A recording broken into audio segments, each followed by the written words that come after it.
अस्सलाम वालेकुम स्टूडेंट्स। कुछ अल्फाज जो आपको बहुत कंफ्यूज करते हैं, मैंने पिछले दिनों अपने पेज पर भी पूछा उसमें डिफरेंस, और वो था स्लीप और अस्लीप के दरमियान दोनों में क्या फ़र्क है। तो आप उसमें अक्सर लोग कंफ्यूज हुए और कुछ लोगों ने तो ये कहा कि दोनों सेम ही होते हैं। तो मैं आज इसी पॉइंट को, इसी डिफरेंस को डिफाइन करूंगा। तो चलें स्टार्ट करते हैं। सबसे पहले देखिए, स्लीप स्लीप जो है ये एक्शन है, ये कोई एक्टिविटी है, ये एक्शन है। ऑब्वियसली ये वर्ब है। इसकी तीन फॉर्म्स होती हैं, स्लीप, स्लेप्ट, स्लेप्ट।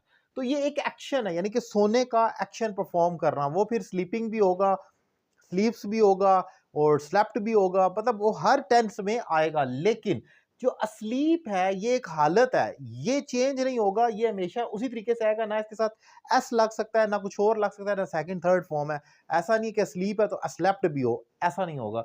अब जरा इसका इस्तेमाल में जरा सीखते हैं किस तरीके से। जैसे वो सोई हुई है, यानी कि वो सोने की हालत में है। जैसे मैं कहूँ कि वो खूबसूरत है तो शी इज प्रिटी।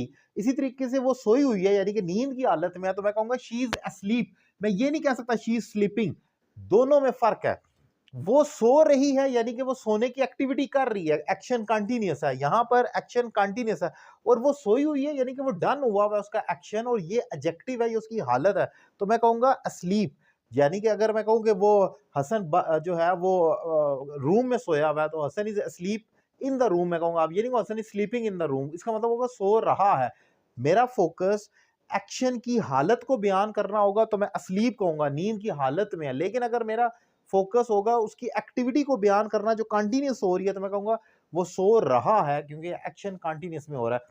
तो ये दोनों में फर्क है। आप ये हरगिज हरगिज नहीं कह सकते कि दोनों सेम है। हमने तो अपना मीनिंग कन्वे करना है ना, तो हम इस तरीके से, फिर तो आप स्लीप की जगह कुछ और ही कह दें कि ही इज नॉट वेकिंग कह दें, वो नहीं जाग रहा है, तो इसका मतलब यही हो गया। उलट कर लें तो वो सो ही रहा होगा। तो यानी कि ऐसा नहीं होता। आप को एक एग्जैक्ट चीज जब मौजूद हो तो ये नहीं कह सकते कि ये हम नहीं यूज करते, हम कुछ और यूज करेंगे।